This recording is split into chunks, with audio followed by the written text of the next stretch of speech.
কৃষ্ণচন্দ্রপুরে উদ্বোধন হলো সংঘ প্রাথমিক বহুমুখী সমবায় সমিতি লিমিটেড। বুধবার কৃষ্ণচন্দ্রপুরে রন্ধমণিতলায় এই বহুমুখী সমবায় সমিতির আনুষ্ঠানিক উদ্বোধনে উপস্থিত ছিলেন দক্ষিণ চব্বিশ পরগনা জেলার সভাধিপতি নীলিমা মিস্ত্রি বিশাল, ডায়মন্ড হারবার মহকুমা শাসক অঞ্জন ঘোষ, মথুরাপুরের সাংসদ বাপি হালদার, রায়দিঘি বিধানসভার বিধায়ক ডক্টর অলোক জলদাতা প্রমুখ। এদিন কৃষ্ণচন্দ্রপুরের সংঘ প্রাথমিক বহুমুখী সমবায় সমিতি লিমিটেডের উদ্বোধন করে জেলা সভাধিপতি জানান, এই সেন্টারটি চালু হওয়া এলাকার বহু মানুষ পরিষেবা পাবে বলে জানা যায়। আমাদের মাননীয় মুখ্যমন্ত্রী 2011 সালে যখন শপথ নিয়েছিলেন, তারপর থেকে আপনারা লক্ষ্য করেছেন যে আমাদের মায়েরা, বিশেষ করে যারা এসএইচজি গ্রুপের সঙ্গে যুক্ত ছিল না, পরবর্তীকালে তারা যুক্ত হয়েছে এবং সেই মায়েদেরকে আপনারা একসময় দেখবেন গ্রামের মায়েরা কিন্তু ব্যাংক সাবজেক্টটাই জানতো না, কিন্তু আজকের প্রতিটা বাড়িতে আপনি দেখবেন মায়েরা কিন্তু ব্যাংকমুখী হয়েছে। আর এই ব্যাংকমুখী হয়ে তারা বুঝতে পেরেছে যে তাদের হাতে অর্থ থাকতে হবে।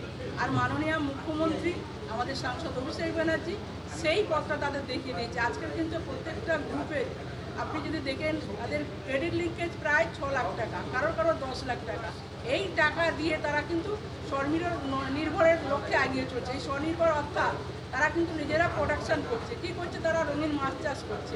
আপনারা এই মুহূর্তে দেখবেন দক্ষিণ চব্বিশ পরগনার সরোজ মেলা, সৃষ্টিশ্রী মেলা, সবলা মেলা, এই নামে কিন্তু প্রচুর মেলা হচ্ছে এবং সেই মেলাগুলো কিন্তু এই আমাদের সংঘের মেয়েরা, এই এসএইচজি গ্রুপের মেয়েরা তাদের তৈরি জিনিস সেখানে নিয়ে যাচ্ছে। এখান থেকে বোঝা যায় যে মেয়েরা উপকৃত হয়েছে, তারা স্বনির্ভর হয়েছে।